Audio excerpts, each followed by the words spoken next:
Hello, folks, and welcome back. My name is Jillian Carruthers, and I'll be your lead for this afternoon, along with Ali, of course. Welcome to Module 4, Recovery. Just summarize a quick where we are, and then we're going to dive right in. We did decide, our CTO made a good call to go around two streams, really focusing, one, on creating a clean new environment, rebuilding that from scratch, as well as continuing the investigation to ensure that we can achieve some form of containment and eradication. We made some clear priorities, so we gave Alex and his team some really clear direction on where he was going to focus and put his energy in order to get us to that eradication space, and continued to go from there. A couple of other things were raised as Alex went through, raising concerns around HR, legal, other types of engagement. So as a group, we've continued to progress those components with our board, ensure we're communicating actively and on a regular cadence now that we've fully activated our incident protocol. But before we continue, Ali, did you want to just provide us a little bit more about where we are and kind of where we're going? I think answering the question of where we are is probably best answered by where we are not. And yeah, I played that well. I timed that well. I got to go out of character for a second. Anyways, so what I mean by that is when you look at eradication and you look at containment, and Alex, I'm going to come to you, and yes, I have received a media prompt for those that are asking, and we will play it shortly. But before I do that, Alex, is it fair for me to say, I don't think we're near to where we need to be from an eradication standpoint. We haven't made any clear statements about who the attackers are. There was a reference made by Parul, but again, that reference was still very guarded. And we've had our CTO in the previous module also warn us that some of the things that we've been talking about still don't give us enough of an indication of how much eradication and containment are we really doing. So am I fair to say that we're not really where we need to be to progress into recovery right away? As the great Mike Tyson said, everyone has a plan until you get punched in the face. And ODTN Telecom experienced a pretty catastrophic outage by any stretch of the imagination. And it really did show where there are some gaps and failures in our process. Incident response is seldom linear. We have NIST 861 R2 to help us guide, but even in that framework, it is a circular diagram because it is quite circular. The SOC really appreciated having some guidance. They were running around taking direction from various members of the organization that was spreading themselves pretty thin, and they're hunters. They want to hunt, and they were not really getting the achievement satisfaction that they wanted. So once we were asked to really focus on attribution, trying to get down to root cause, they focused on that versus some of the containment and eradication activities. We were able to really focus and get some results. So we wanted to work backwards. We did have some indicators that the update server for our network backend had pushed a strange firmware. So we started looking at that update server. Unfortunately, those logs do not go into the SIM, but they were retained on the server. So we did get those logs, and we started looking that, yes, a firmware was uploaded. We worked with the vendor to validate that that is not their firmware. Versioning, checksums, nothing was aligned. So certainly something that we do not want in the environment. Unfortunately, it did get pushed across our environment. We did identify the user that logged into that management server and uploaded that firmware. And that system was using SSO, so we were able to tie that back to Active Directory. But here's where it gets interesting. Looking at our Active Directory logs, that user is on leave right now, on maternity leave. And yet their account was changed. And this is a pretty highly privileged user. It's one of our administrators of the network team. And we started looking at why was that account changed, why were the passwords reset. Turns out a few days ago there was a help desk ticket created. That user called in, needed a password reset, they lost their MFA token, and in the ticket we do see that the help desk followed procedure, did authenticate the user with mother's maiden name, birth date, and the university they went to. And unfortunately, it does, and it does look like, our help desk was following procedure and protocol, hands down. So, I think maybe there's some retrospective there. But nonetheless, they gave somebody access to that administrative account. That account was then used to gain access into our IT LAN, onto a management server, into our backplane, and onto that update server. Just to square things off with everything else that we do have in our SIM, firewall logs did not bring up anything, IPS did not bring up anything, and antivirus EDR did not bring up anything. And I guess at the end of the day, the attacker was hiding in plain sight, looking like a normal user, and would not be detected otherwise. So again, this is preliminary. We have seen some inconsistencies with our logs and some incomplete logs, but these are what we would get as close to saying are facts. Thank you.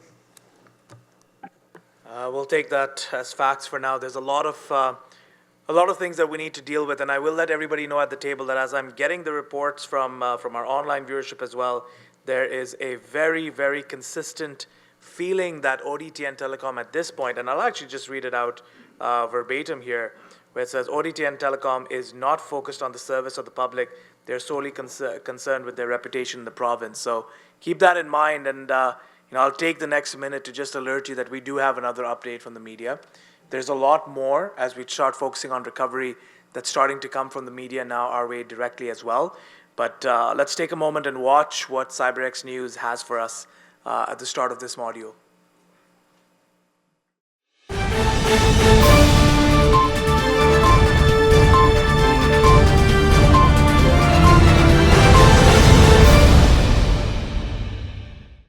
This is Roshan Khan from siberX News. The nationwide telecom disruption has left millions without service, affecting healthcare, finance, and emergency response systems. Businesses and essential services are scrambling for alternatives as communication blackouts disrupt daily life. ODTN Telecom teams are working urgently to restore access to critical systems and infrastructure, but the scope of the disruption remains unclear. With no clear timeline for full recovery, concerns are mounting over long-term resilience and the effectiveness of existing security measures. As communications remain in the dark, the question remains, when will full services be restored? Stay with siberX News for the latest action.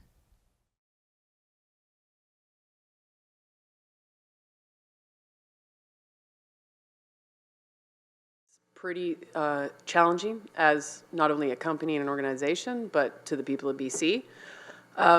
Before we go a bit further, Newman, I am going to come to you because I want to learn a bit more. So we've gotten a bit tighter around some of our technical components, our understanding of where we are, some attribution in terms of the user, still maybe not necessarily understanding who may have hijacked or who our attacker is. But Newman, tell me about these two streams. We have these two streams working right now where we're building out our new environment. What progress have we made? Thank you for this opportunity. Just so you know, we have to work within all of the different timelines, and there are multiple streams ongoing at this point. I can give you a kind of an IR update overall based on the findings from our existing team as well as the incident response team, the external incident response team that we brought in. At first, there was a bit of friction with the two teams working together, but eventually they got to the bottom of things and started working very well.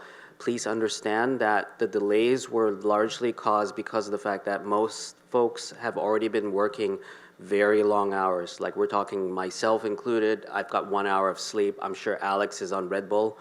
They're extremely tired. People make mistakes when they're tired. But I can tell you this, based on the preliminary incident response report, and again, luckily for us in Module 1, we had the foresight to preserve some of the evidence.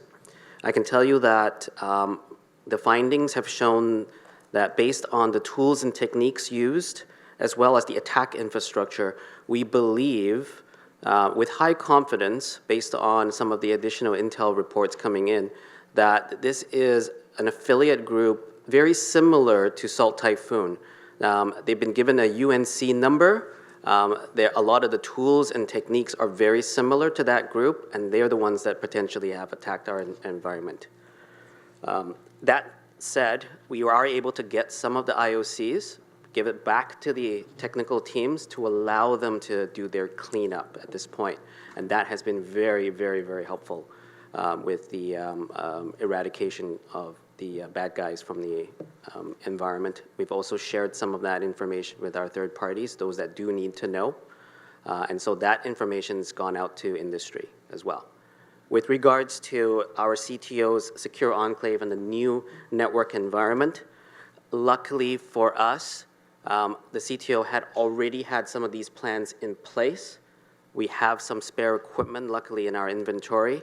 And we did find a vendor through our BCP folks, as well as procurement. They were very, very lucky to have that vendor come in, basically lifted heaven and earth to build us this completely brand new network. Obviously, the costs are astronomical, but I think that we can cover most of that with some of the funding that we receive from insurance. That said, one thing that we did find out as part of our investigation is that the backups that we had, unfortunately, most of them we cannot trust at this point. We do not know the full timeline of when this threat actor was in our environment, therefore we cannot use some of these backups, so a lot of it was rebuilt from scratch. That said, Trevor's team with Michael are now trying to integrate our existing environment back into the new enclave. They've run into some small problems, but they're working through that right now. Spanning trees causing us some major hiccups, but they're working through that at the moment. The main thing that's come out of this is that we've got some very good sanitization instructions coming from our third-party incident response team, and we're using those instructions to clean up the existing equipment. Excellent. Parul, not to put you on the spot, but I'm going to put you on the spot. So we think this is a sophisticated actor. We think they're behaving like Salt Typhoon.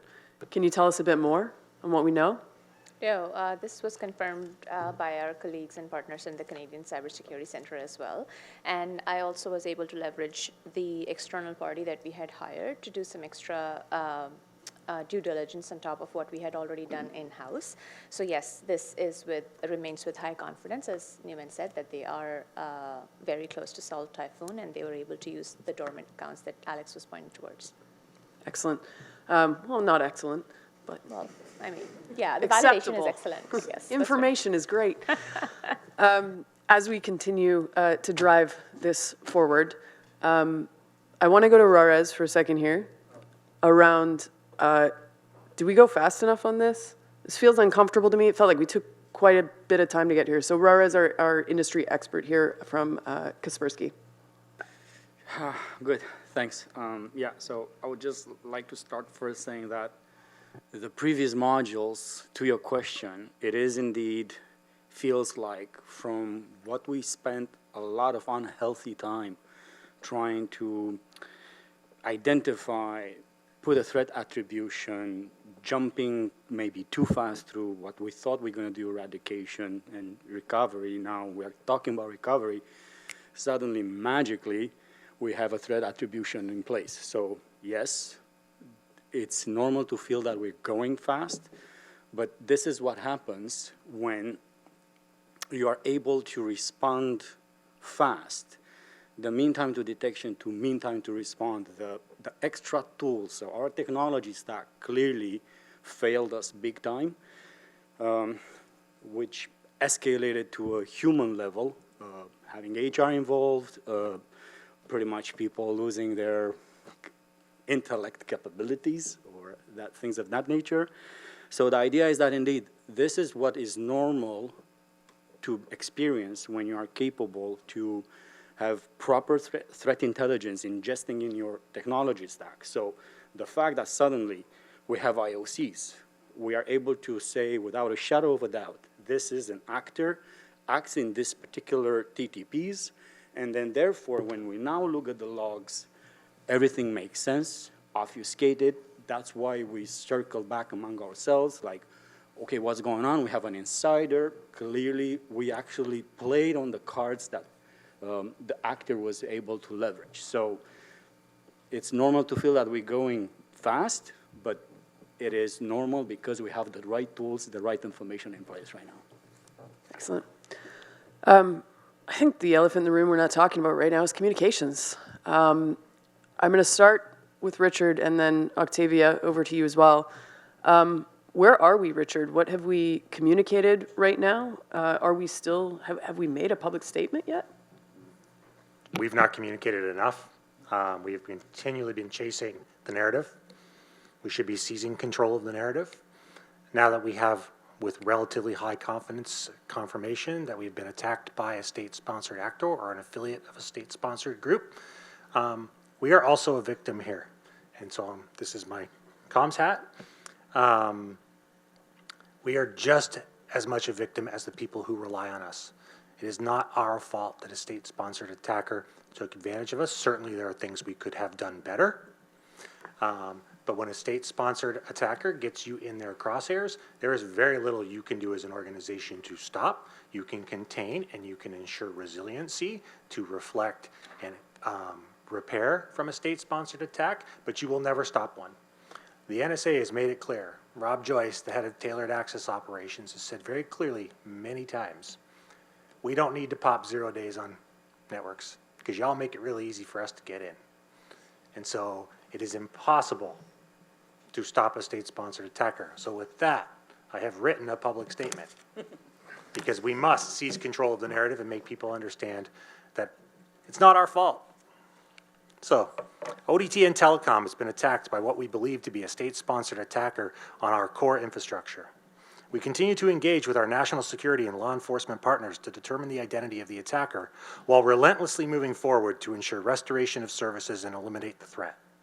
We are deeply sorry to our customers and the citizens of British Columbia who rely on us to provide them connectivity on a daily basis. We are grateful for all of the words of support and sympathy we have received as our teams work around the clock to restore services.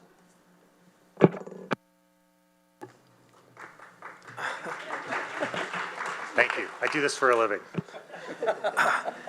Now that that statement has come out, I'm going to again question something that was said, is that you mentioned that it is not our fault that this kind of an attack has happened, but I'm going to weave in what our audience is telling us as well online, which is actually it is, and insurance is probably going to deny your claim because, Alex, that staff member who went on paternity leave or maternity leave, I don't quite recall, their accounts weren't disabled, and it should have been done.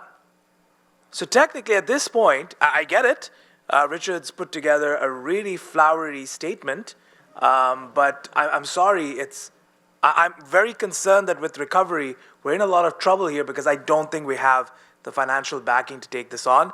I'll pause over there. I know Octavia from Comms had something to say. I assume, Octavia, you report into Richard, so if you contradict him, you should be applying on LinkedIn to other positions at this point. Octavia can say whatever she wants. Yeah, actually, I don't report to Richard. Richard is head of crisis. I'm head of global communications. So we work in partnership. But absolutely, one, we did discover, and this is just an internal conversation, we did discover that the account was disabled. I just want to make sure. But when they called into the help desk, it was re-enabled. So we just want to make sure that we are all clear on what actually happened.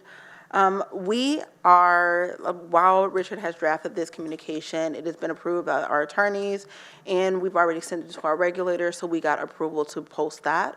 We are not allowed to issue any other statement in writing outside of Richard's statement. All of the communications, we have identified 5 individuals who are spokespeople for the company, for ODTN, Telecom. Only those individuals are allowed to have a phone conversation with the heads of security for our third parties and our customers to actually go out and speak on what actually happened. And so we want to make sure that we manage the message. We want to dispel any type of misinformation. And I want to be clear to all of those who work for ODTN and all of our stakeholders that we do not take prompts from the media, that we rely on facts, and we will share facts with our stakeholders and our partners and our customers. Thanks, Octavia. I think that's a really important clarification, and also for the clarity around who's communicating when and why. So, excellent. Because you brought it up, I'm going to go to Mary on the regulatory components. What are you seeing from your regulatory lens? Are you getting the information you need from us? Is there something else that we should be doing in that frame? Yes, I was going to jump in about the communications aspect. So as part of my job is I have to communicate to 5 different federal agencies, and that's not including the provincial. So part of my role is I communicate with the CRTC, OPC, ISED, CCCS, as well as public safety. So my concern is we're releasing public information that may not align with our regulatory information. So we need to have consistency. So in terms of both the head of crisis communication as well as global communications, I do want to keep in the loop because we need to be consistent in the messaging we are sharing and that our stories are aligned. So in terms of the recovery phase, my role has several different facets. I have to do mandatory reporting to the CRTC about our recovery. So are we able to achieve our RTO? And right now it sounds like there isn't. So I need to provide an update to the CRTC about the state of recovery efforts, which seems to be lacking, especially in terms of our backups and the fact we can't trust our backups. A second aspect is documentation, because right now with what we're doing, especially in terms of the timeline of the breach, collecting the evidence, as well as our recovery efforts, this gets audited. So I have to make sure that our records are something that's trustworthy. And based on what I'm hearing right now, we may have an insider threat. So do we need to take effort to move our records externally so I'm able to have at least a strong chain of custody? So when I do my audits and my compliance work, I'm able to verify our activities. And lastly, communication. So my role is I have to communicate directly to different parties. So I need to make sure once again we're all on the same page. And I'm glad to see Rob Davison here from the Public Safety of Canada and the CCS, because part of that is he has specific requirements in terms of recovery priorities of our national systems. So part of that is I don't want to be in breach, so I just want to maintain good relationships with our federal agencies. So I just want to be very clear about what I need from each one of you. All right. I will also alert the comms team that maybe a little bit earlier than regularly expected, but we are starting to see a lot of agitation now from some of our regulatory bodies as well, and outreach that's coming our way. I'm very grateful that we have other industry experts, Kaspersky, CrowdStrike, as well as Immersive over here.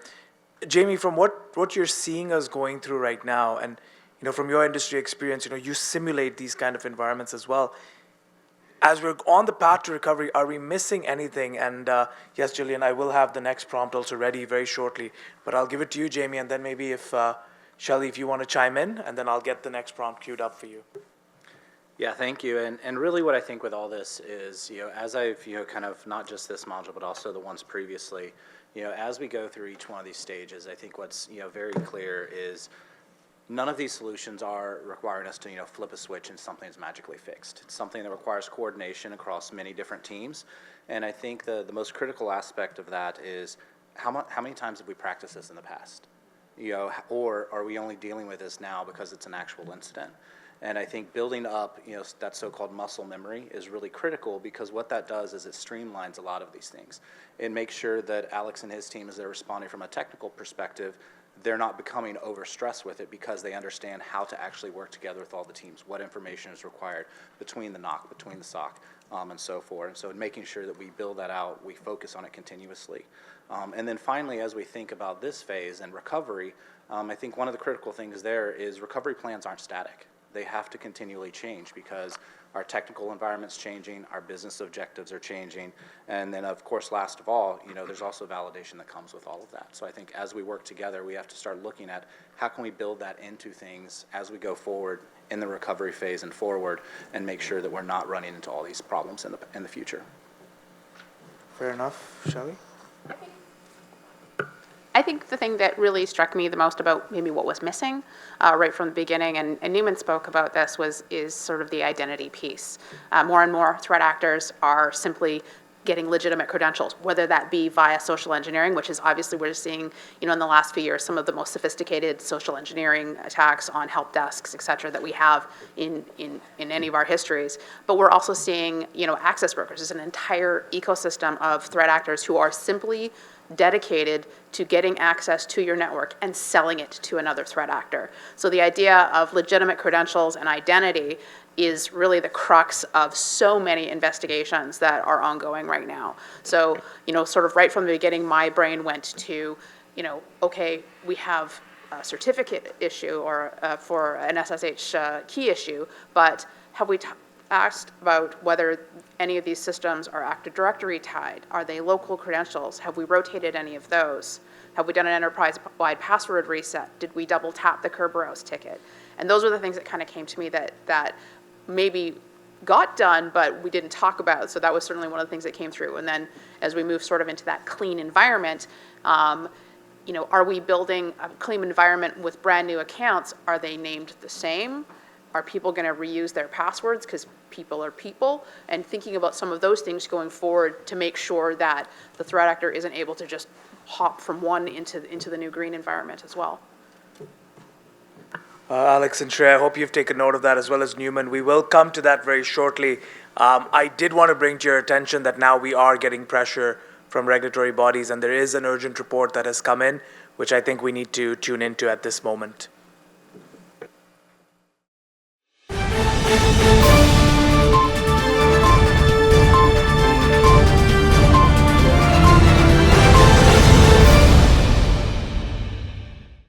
This is Roshan Khan from siberX News. With critical services still impacted, regulatory bodies are demanding transparency from ODTN Telecom. Officials are calling for a detailed recovery timeline and proof that system integrity has not been compromised. Cybersecurity experts stress that before full restoration, access control audits and system integrity checks must be completed to ensure vulnerabilities are not left unchecked. Meanwhile, businesses and essential services are pressuring ODTN Telecom for clearer communication on when operations will return to normal. With trust on the line, how soon will ODTN Telecom deliver a full recovery? Stay with siberX for more updates.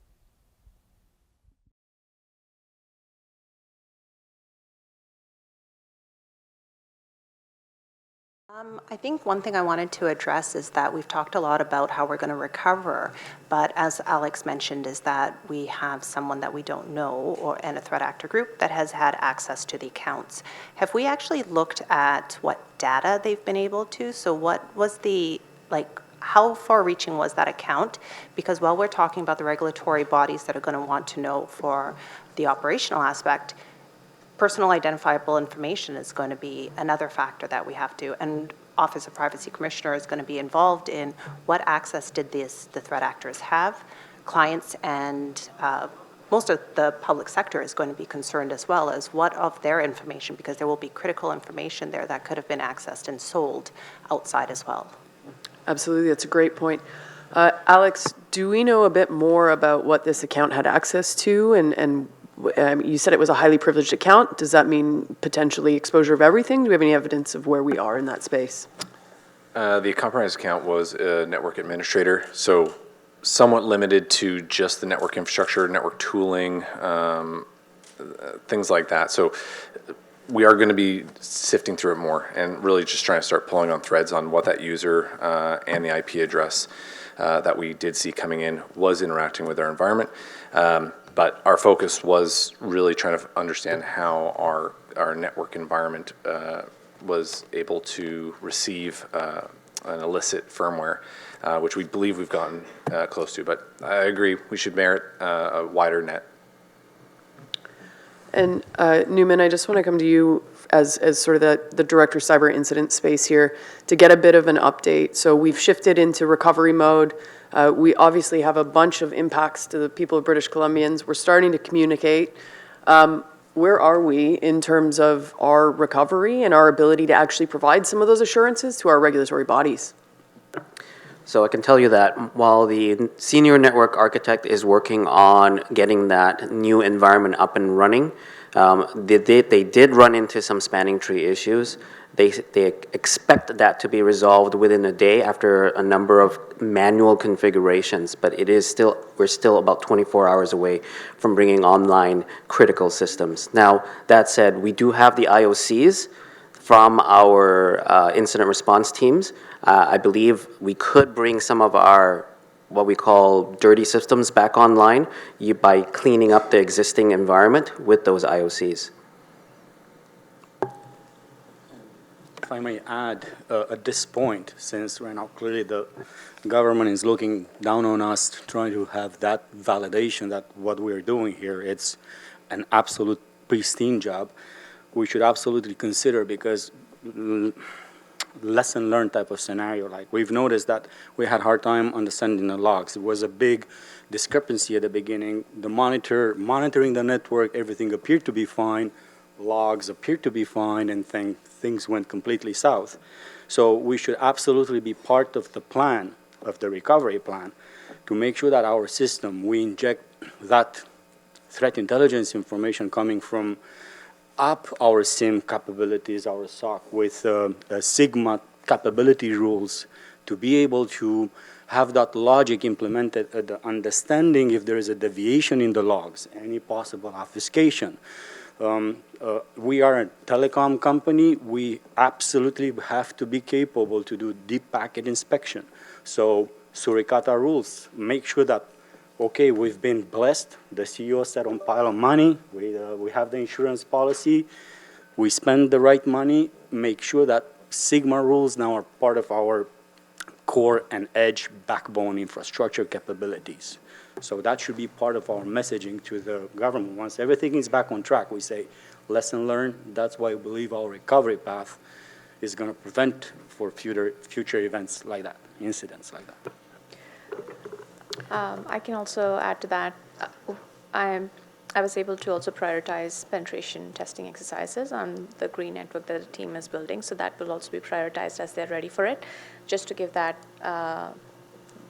higher level of confidence. And yes, we are building robust network, and also, as I mentioned before, we were also able to identify the configuration gap between our threat intel and hunting practices with the SIM. And we were able to fix that as well, just to make sure that there is less of reactive exercise in the future and more of proactive identification and hunting with resolution that happens in a timely manner.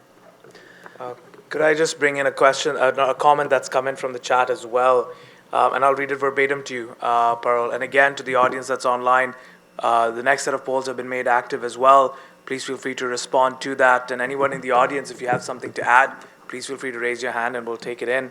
Parul, this is for you or anybody else that wants to chime in. As the threat actor has obtained these credentials, is there any verification whether these credentials have been exposed elsewhere? And do we know about any data that's been exfiltrated and exposed elsewhere? Yes, thank you for bringing that up. Yes, our threat intel and hunting team also have been actively looking on the dark web if they have seen any evidence to any data being exposed. As of today, we have not been able to identify any solid evidence towards it. However, we will continue to actively monitor just to make sure we are ahead of that. But anybody else, if you'd like to add anything? Yeah. I see there's a question. Go ahead. Do we know if the threat actor compromised other accounts once they got into the environment? So I'll just repeat the question for those online. Do we know if the threat actor compromised other accounts on the network?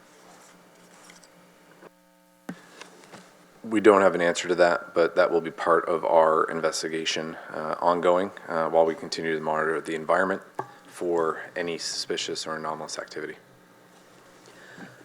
Just to poke at that one a little bit, Alex, do we have a good sense of what those behaviors were? Earlier you mentioned that our traditional tooling, the way in which we'd configured our SIEM, and even though you've closed some of those gaps, are we in a place where we have the controls to actually detect that behavior in another username?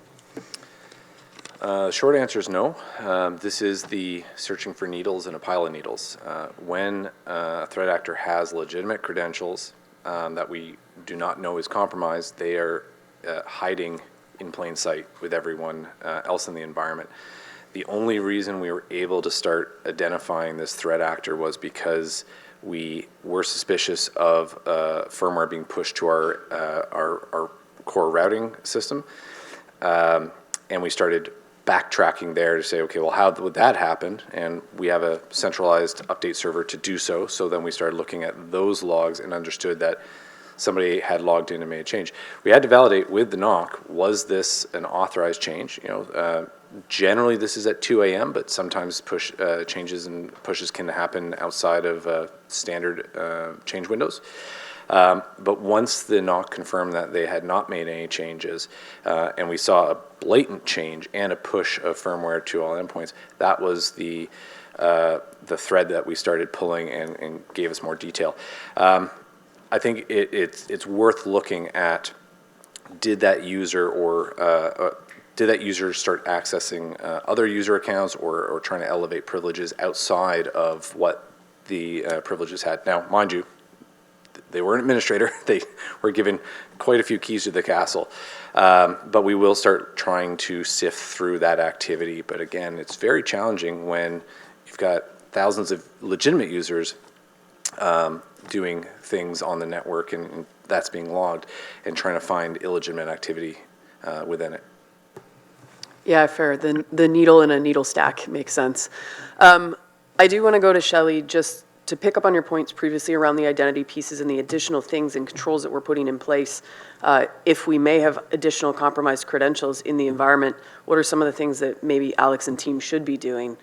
You touched on a few, broad password resets, putting in good password controls in terms of reusability, those types of things. But anything else that you'd add to that one?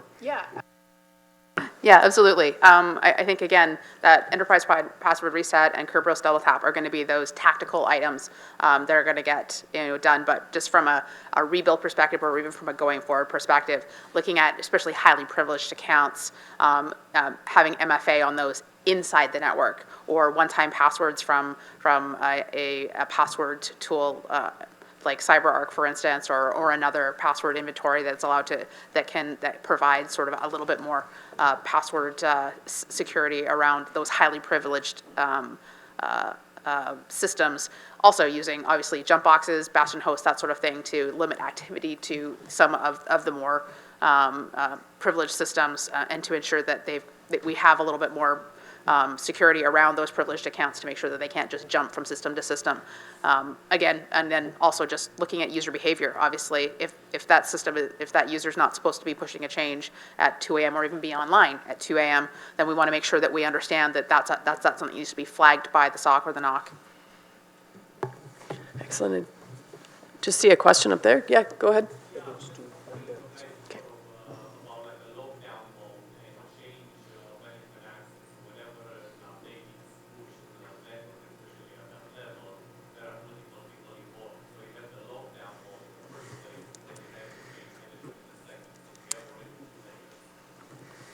So just repeating the question, or the comment really, is ensuring that we have a bit of a lockdown mode and multiple layers of approvals as we flow through when we're making changes inside that network space. So an additional control. There's one more question there. Yeah, go ahead.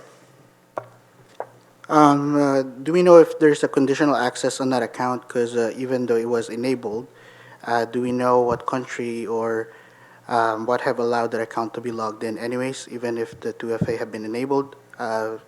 And is it allowed to log in on an unmanaged device, or is it managed device? Thanks. Question around whether we had MFA enabled conditional access policies, things that may or may not have caught where that login was potentially coming from. Alex? We definitely use MFA at ODTN Telecom. However, when a password reset happens, that process is to disable the MFA and give them a temporary password so that they can log in and then re-enable it. That wasn't re-enabled, and as I mentioned, I'm a bit concerned because we have some incomplete logs, because the IP address that is where we're seeing a lot of this activity is 127.0.0.1, which is not a legitimate IP address for these logs. So we are concerned with some of our parsing. Fair. I'm going to pivot us a little bit and just focus for a second on, we've talked about a lot of controls and things that we're doing, and that all costs money. So Hardeep, I want to call on you here a little bit in terms of that third-party risk and cyber resilience side, and particularly that financial component there. Do we have the money to do this? What are you seeing? How big is this going to get? I'm sure the board's going to be very concerned about those particular items. Well, yeah, I think the biggest piece that I think we need to kind of work with our third parties, and if we have any IOCs or TTPs that we are aware of currently, like we probably need to share that with our third parties. That would, just to kind of as a due diligence and help them. Something that I don't think we've really identified is, was there any kind of lateral movement? Like, do we have any connectivity with other third parties, and was there any lateral movement to their organization? So something to consider, I would say, but that's part of the conversation. So as we work with the communications team and working with our third parties, we definitely need to understand that. From a financial perspective, I would say is definitely, we've got approval from the board, but we need to kind of get a better sense of like how much this is really going to continue to cost us, and is there other pieces that we need to get further approvals on from a financial perspective from the board. And I would highly recommend that if there's more pieces that we need to do, we submit that for approval to the board right away. And the last piece was also keeping our cyber insurer involved in the process as well as we go through this. Thank you. Sherry, I'm going to come to you for a technical update in 1 second, but I want to build on the thread, Hardeep, that you just brought up. I'm not sure if it's Octavia in the global role or whether it's Richard here, but you mentioned notifying the CEOs. There was some conversations here around direct one-to-one conversations with those CEOs or CISOs of effective organizations. Do they have everything they need? Providing that sort of customer-centric approach here to make sure that we're supporting them as we go forward. Not sure either Octavia or Richard. Octavia? So right now we still have a little bit of information that we need to get from Shri and from Alex that we need to be able to go out to provide really directive information of what has happened. We do know we can actually start the conversations and fill out the forms to the regulators. And so we just have to make sure that I'm working with Mary to understand exactly what we're saying to regulators. So we can start those conversations and leave the investigations open because we do have a timeline in which we have to actually notify them. But the one-to-one conversations, I do need more information as to what we have done. And making sure that once we wrap that, then we have those 5 individuals, and we actually have worked with Newman and with Richard as to what they can and cannot say. Great, thank you. It seems like a perfect time, Shri, to go to you for a bit more of a technical update on where we are. Absolutely. So based upon the last findings, that was the firmware that was caused as one of the primary issues. We have deployed the patch for it. That's currently on the way. We are monitoring the activities based upon it. So far, post deployment of the patch, we have not seen any compromises on the same device. I believe that would be a very good direction to move ahead with. Along with that, we have also factory reset the affected nodes, reimaged and reconfigured them securely. That is one of the primary steps that we have taken care of. And currently, hand in hand with the SOC team, we are performing the rootkit scans and making sure that there are no persistent mechanisms available or present within the system, escalating the issue anymore. So kinda it's contained at the moment and on the recovery stage at the same time. There are multiple streams, of course, running it since it's a huge architecture that we are dealing with at the moment, but we see a light at the end of the tunnel at the moment. Jillian, if I can chime in, again, lots of conversations on the chat. Some of these questions will be taken on by Octavia in our next session, which is our closing session, some lessons learned. So Octavia, I'll share these with you. I think a couple of these questions are directed. One is to Jamie and one to Alex. And one comment that was made was, is the company public? Are we looking at stock manipulation? I can say that the company is privately held. So we haven't been looking at any of those items. 2 questions, Alex, we'll start with you and then with Jamie. Alex, for you it says, while rebuilding, do we have some baseline we are looking at? Probably that baseline needs to be updated and more secure. And the one for you, Jamie, is, how can you assist at this point with sandboxing and recreating the environment for testing? Alex, I think that's a very important question that's come to you. Over to you. Good. So we do have a backup system where there were some concerns with the integrity of the backups. So that has required us to do a little bit more manual work there. And when we look at these network devices, there's two pieces that we need to fix here. It's the firmware, the software, the operating system. We need to make sure that is good now because we've had it's been rotten. So getting that proper firmware on, and then recovering the configuration. Like I said, there is some questions about whether the integrity of those configurations are there, or the age of those. We may be able to restore the configuration, but if it is weeks old, there may be configurations that we don't know about, and we should probably tie them up to service orders to make sure that any provisioning of circuits in the last few weeks we will be able to bring those back online and not forget about them, because that is a serious risk. Yeah, and I think to that question, I think kind of first want to zoom out a little bit, and I think one of the core things that we're talking about at all different levels here is really about trust. So it's not just trust in the organization how we respond, it's trust in our technical teams, and it's the trust that our regulators and our customers have. And I think one of the key things of how we build that is, it comes around to evidence, being able to prove capability, prove that people can respond. And when we think about in terms of running simulations, upskilling, ensuring teams have capability, that means that they have to have the environments that reflect what they're using in real life.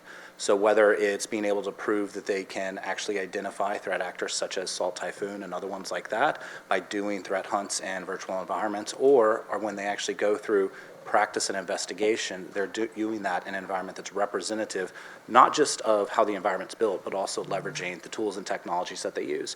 So as we said back in the very beginning today, it's about the people, processes, and technology. You have to make sure you're using all three of those together in order to have an effective response, in order to also reduce the impact that this has to an organization, to the clients and the partners.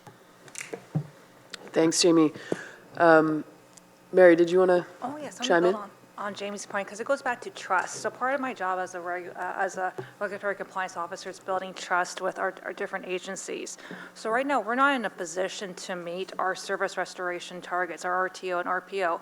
So at one point, we have to update the board on this. So right now, we're unable to meet that. Plus, I have to share this information with the CRTC. So what is our approach in terms of sharing this news with the appropriate parties?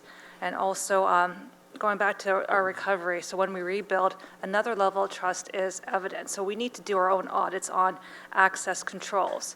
So when are we in a position to do that? And also making sure that people trust our capabilities in developing or doing that audit. So I do agree that trust is a fundamental consideration here, because this one's going with the regulators. The number one question is, when are you going to have critical services up and running? Have you been communicating to the public?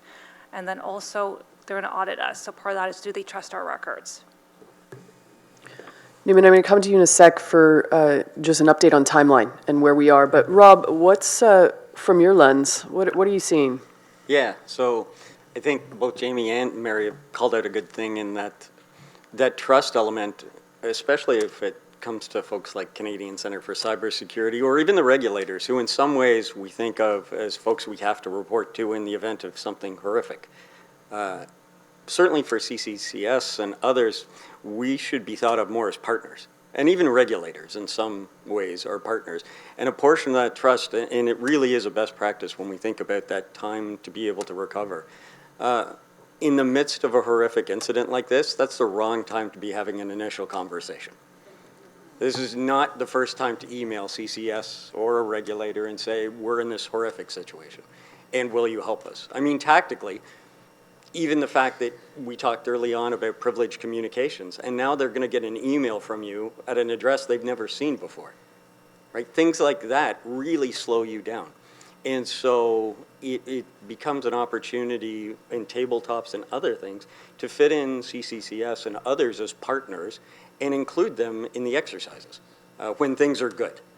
And that way that trust is built, and you have those connections that when the chips are down, and sooner or later they will be, when you call them and say it's not my fault, they listen a little bit and just don't hang up. Because if you call up the regulator and say it's not my fault, there's a good chance they will. Yeah, And legal too. I certainly feel the clock ticking here. It's uncomfortable.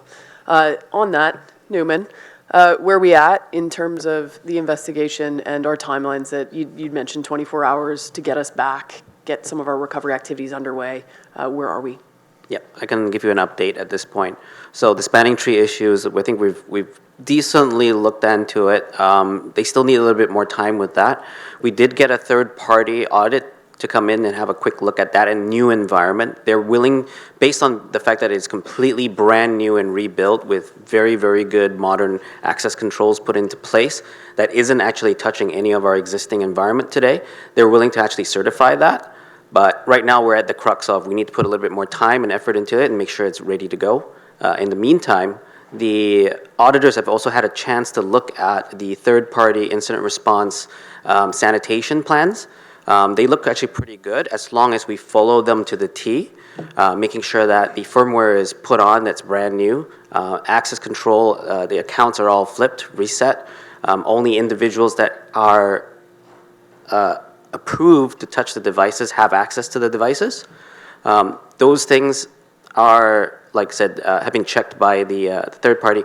They will not certify those because, again, we do not understand fully what this threat actor has done to the existing environment, but they say those actions are in what we call good practice.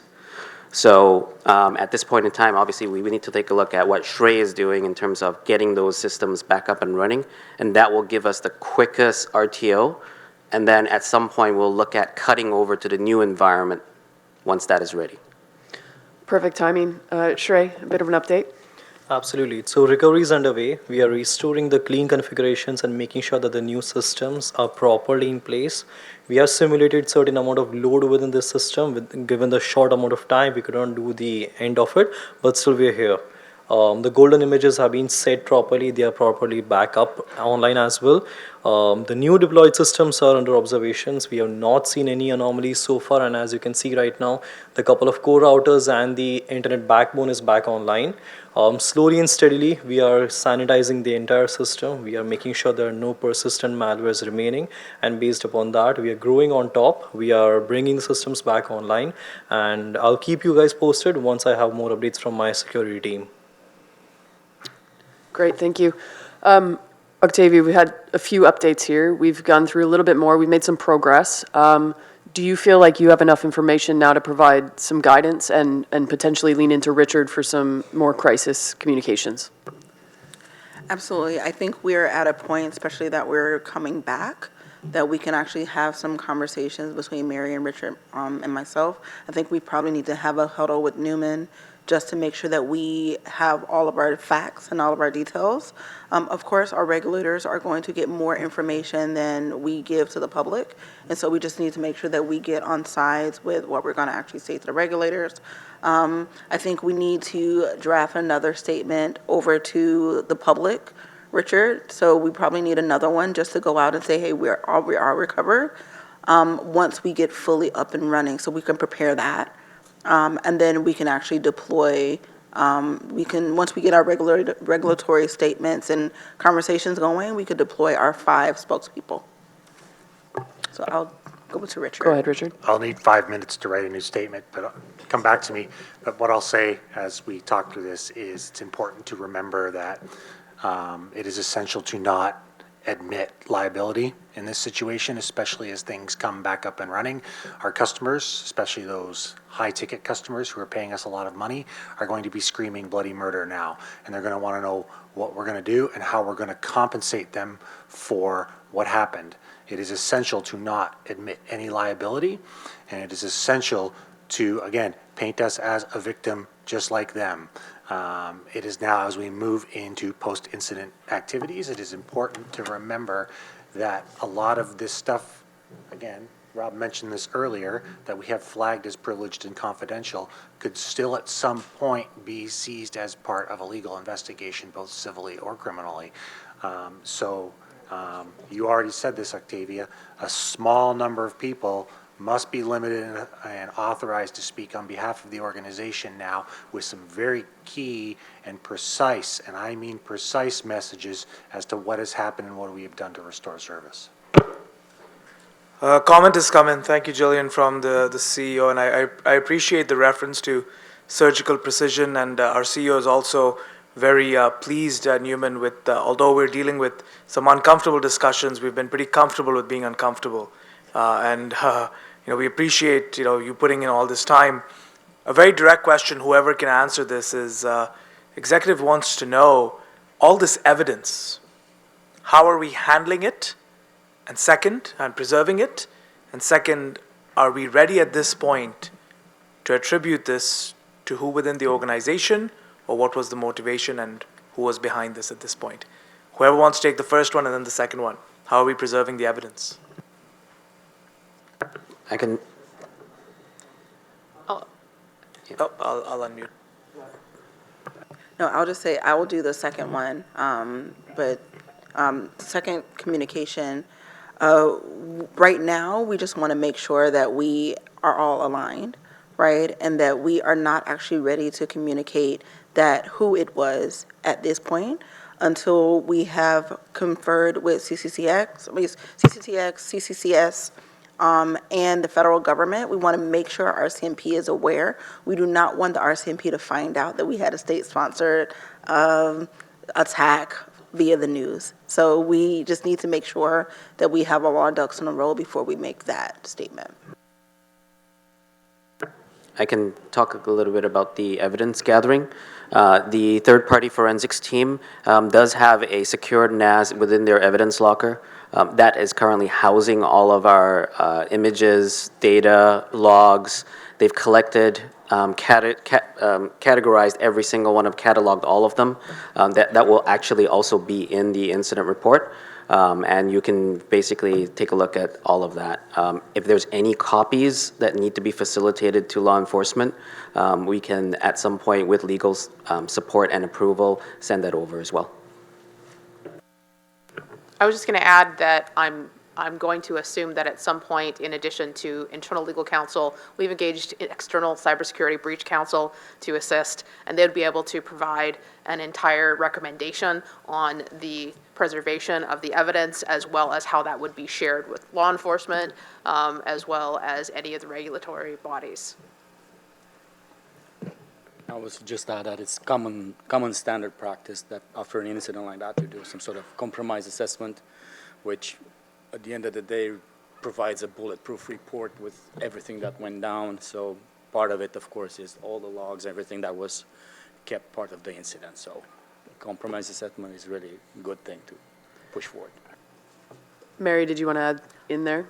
Oh, actually, it goes back to the preservation of the evidence. So it goes back to Melina's point about, was there a privacy breach? So I think we still haven't answered that question, because if there was a privacy breach, OPC has its own requirements in terms of evidence collection as well. So I think that needs to be answered as well, in addition. Very quickly, Pearl, we have about 2 minutes. Did you want to add anything to those questions? You're good? Newman covered it. Thank you. Shrey, I believe that you did text me, tell me you wanted to close with a quick update on the network status. Do you want to chime in very quickly? Absolutely. So as mentioned earlier, the new patches are working properly as expected. I am not seeing any more anomalies over here.